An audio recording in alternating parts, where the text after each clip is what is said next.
મુન્દ્રા તાલુકામાં જે કાર્યરત મોટી મોટી કંપનીઓ આવી રહી છે તે ગુજરાત સરકારના 85% સ્થાનિક રોજગારના નિયમોનો સરેઆમ ભંગ કરી રહી છે. જો આ નિયમો ગુજરાતના યુવાનોના ભવિષ્ય અને હક માટે બનાવવામાં આવેલા છે, તો તેની સાથે ગુજરાતના યુવાનોનો હક માટે બનાવવામાં આવેલી છે. તો આ ન્યાય માટે અમે મામલતદારશ્રીને આવેદનપત્ર એવા માટે આવેલા છીએ. અને જો આગળના સમયમાં આ કંપનીઓ સામે કાર્યવાહી નહીં થાય તો આવનારા દિવસોમાં અમે ઉગ્ર આંદોલન કરીશું. લોકલ બેરોજગાર સંગઠન દ્વારા આજે મામલતદારશ્રીને આવેદનપત્ર આપવામાં આવેલું છે.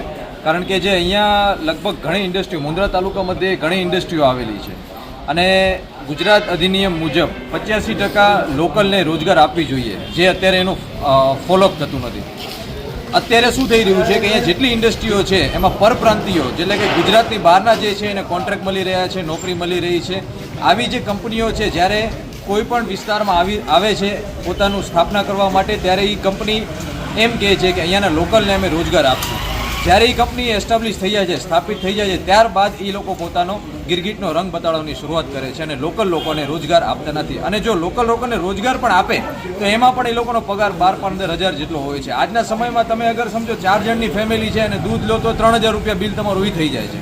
તેમ છતાં પણ આ 12-15 હજારની નોકરીમાં શું કરી લેવાના છે?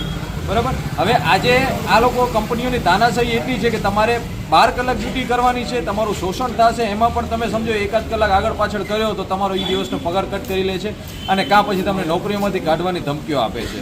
એટલે આવી કંપનીઓ સામે અમે ઉગ્ર વિરોધ કરશું જો અમને સરકાર તરફથી ન્યાય નહીં આપવામાં આવે કે અહીંયા લોકલ લોકોને રોજગાર આપવામાં આવે અને એને સારા પગારમાં રાખવામાં આવે. કારણ કે અહીંયા તાલુકા અને શહેરની જમીનો ઉપર આ કંપનીઓ સ્થાપિત થઈ છે, તો આ લોકોને રોજગાર આપવાની જરૂરત છે.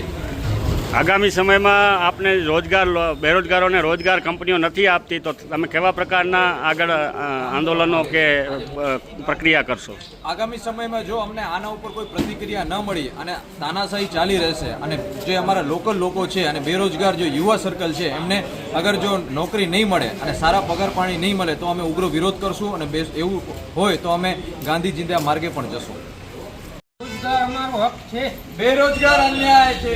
રોજગાર અમારો હક છે, બેરોજગાર અન્યાય છે. જય જવાન, જય કિસાન, જય યુવાન. તાલુકામાં કાર્યરત રીતે મોટી મોટી કંપનીઓ આવી રહી છે,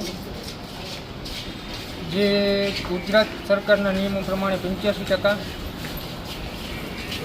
યુવાનોને રોજગાર દેવી જોઈએ તે આપી નથી રહ્યા. અને